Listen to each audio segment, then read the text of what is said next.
What's up, guys? Welcome back to my channel. If you don't know me, my name is Kanya. That's the name I go by, but most people call me Kanya, but my name is actually Chicanya Dominguez. Make sure you like, comment, and subscribe on this channel or whatever if you want to, not forcing you. So, I wanted to come in here and talk about something, right? I have a belief that everything happens for a reason. Wholeheartedly believe that. Nothing happens that is not supposed to happen. As much as a lot of us hate to say it, it just doesn't. If it's meant to happen, it's going to happen. That's just it, right? So, I'm saying that to say this. I recently, I guess end of December, kind of, I had to walk away from my job. Why my hand looks so fucking weird? Anyways, I had to walk away from my job. And I didn't want to. But my dad was sitting with my kids while I was working because I was only home on the weekends. And this is just how trucking is sometimes. In order for you to get a good local job, you've got to work out of town. So I couldn't go OTR, but I was like, okay, cool. I'll just go regional where I'm home on the weekends. So my dad was sitting with my kids, and he ended up, getting the job. He didn't know if he got it because it took so long, but he ended up getting the job, and he's like, hey, I got the job. I start this day. And I'm like, damn, I'm at work. Or I'm getting ready to, leave for work, whatever. So I'm like, fuck. So I call my job. I'm like, hey, talking to my boss, whatever. I didn't tell my boss this at the time because I hadn't actually known at the time, but then my boss was talking to me or whatever. And within correlation, we all kind of found out, and I told him because he wanted to know about it because he was trying to set something up for me so that I could work in town, but not exactly in town, but so that I didn't have to quit my job. He was trying to help me. So I'm like, fuck, it really messed me up. But I'm like, okay, cool. I have to walk away from this job. Hurt my soul because I love the job and the people. So I walk away from the job. I call them, I tell them, and he's like,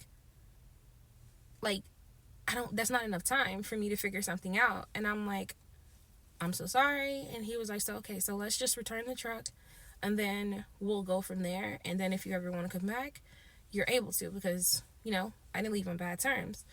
So I'm like, okay, that's cool or whatever. So then I did an interview back in November for me to get a local job because I knew I was going to have to get a local job eventually because I knew my dad was looking for work. So when I got this interview went great. So waiting, never heard anything. And the guy's like, you'll know in 72 hours. I didn't hear anything, so I assumed I didn't get the job. So then it's like the end of November, I get an email telling me that I did not get the job for Pepsi. I'm like, okay, cool, that's great. Not really, seeing as what I was going through, but I'm like, all right, it is what it is.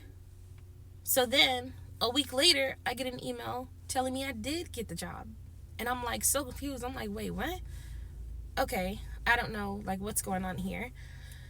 So then they call me, they tell me all the paperwork they need or whatever. So I go online, I put in all of this paperwork that was needed. Everything is done, right? So next thing you know, I go and I go to try to take my drug screen. Wasn't able to because the people didn't have what they call a COC, which is a chain of custody for you to be able to take a drug screen. So I'm like, okay, that's fine. I'm not getting upset because I believe that getting upset over situations that you have no control over doesn't do anything but hurt you. It's not going to help you. So I'm like, dang, this is really sucking because I need money. I need to work. I'm not a damn bum. I want to work, right? So I'm like, fuck, this is messing me up. But I'm like, it's cool. I will figure this out. Okay? Go on about my day or whatever. The next week, go somewhere else. They don't have the COC either. They're like, we can do your physical, but we can't do the drug screen. Call the people. Hey, they can do my physical, but they can't do my drug screen. They're like, no, we got to get somebody that can do both. I'm like, okay. So they send me somewhere else the same week. No. So the following week, this is on the third week now. I go somewhere else. No, not able to do it. Go somewhere else. I'm like, hey, did y'all call these people to make sure that they were able to do this? Yeah, we called, we checked, we double checked. Cool. Go there, not able to do it. So then I'm like, okay, You know, I'm not upset because I'm like, everything happens for a reason. So then, okay, I end up going to this place, and it's like 30 minutes from where I live. Okay, so I end up going to this place in Cleveland, Tennessee, and it's a little small, like medical physical place or whatever, where you can do like physicals, exams, drug screens, all of this, right? But it's a husband and wife there.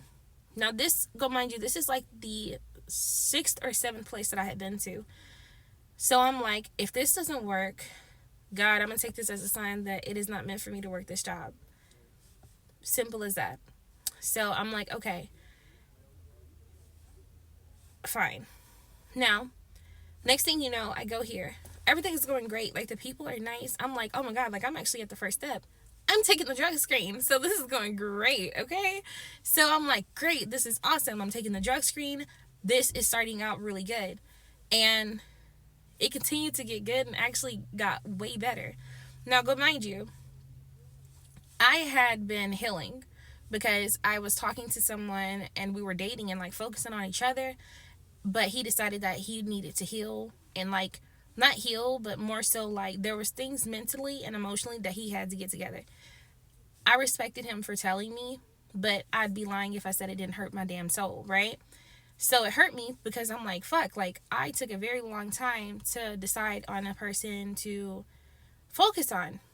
And I'm like, okay, so I chose this man to focus on, and he thought he was ready, but he wasn't. And it happens. I was just very, very happy that he actually told me because he could have led me on, right? So I'm like, okay, that's fine. So we continued to be friends because we were friends before this happened. So we continued to be friends or whatever.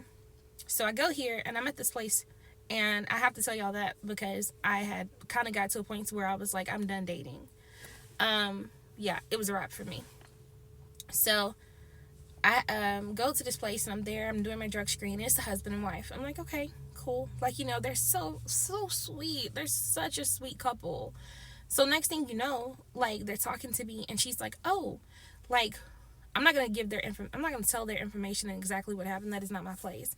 But she's telling me like, oh, you're such a sweet young lady. You're so nice. You're kind. She was like, you are so amazing. And she's like talking to me or whatever. And I'm like, oh my God, like, you know, you're so sweet. And as I'm leaving, she's like, I want to tell you my love story. And I'm shocked because I'm like, where'd it come from?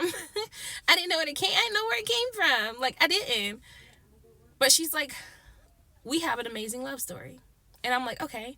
So as I'm like checking out, I guess you can say, getting all my stuff or whatever, her husband, she's like, I'm gonna let him tell you. So her husband, he's telling me the love story or whatever. She pops in and out because she's like, she has clients, right? So her husband tells me the love story. And when I tell you guys, I left that place crying. I cried for a fucking hour. I cried for an hour because it was so beautiful, and I'm about to start crying now. It was such a beautiful love story. Like, these people were together when they were younger, and I'm not going to give too much information of their love story, but these people were together when they were younger, and they broke up and ended up getting back together. I think it was like 30 years later. And the way they came back to each other, they hadn't seen each other in 30 years. And after 30 years of not seeing each other, it was like fate brought these people back together. And it's like this thing of right person, wrong time. So I'm like, oh my God, like, like, this is crazy. And so I'm like being me and crying. And she's like, oh, like, you know, we're not trying to make you cry. And he's like, I'm not trying to make you cry. And I was like, no, it's just a beautiful love story or whatever. And he said, and now I have been married to her for 10 years. And this is the happiest I have ever been. And he was like, so after 30 years of not seeing each other, God brought us back together. And I'm like, that's so freaking amazing. But that's it, y'all.